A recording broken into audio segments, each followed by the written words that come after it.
Hello everyone, welcome to our channel. Here's another digital SAT math question. An object travels at a constant speed of 12 centimeters per second. At this speed, what is the time in seconds that it would take for the object to travel 108 centimeters? The choice A, you're being given 9, B is 96, and C is 120, and D is 972. In this question, first of all, you would need to remember there is one formula we have in mathematics. Distance is equal to speed times time.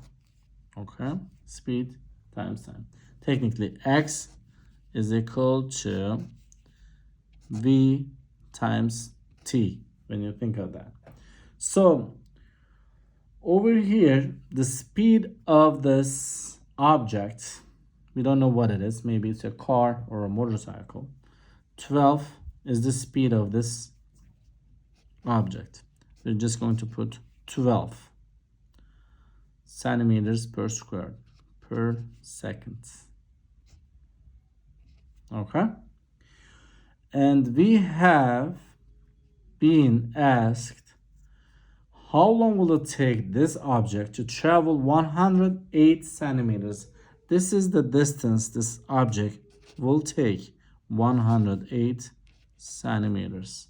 Times it by the time. We don't know what the time is. Then we're gonna use a variable, x variable, for it. So to find the x, technically you will divide 108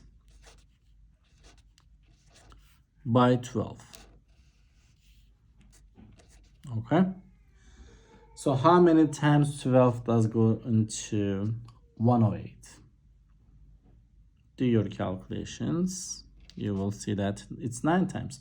You can use, by the way, during the test, you can use your calculator to find this.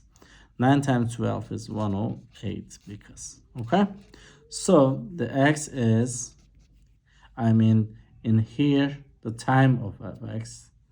So it's going to be 9 seconds, okay? So the answer is choice A. Thank you for watching our video. Don't forget to subscribe our channel. You'll thank me later.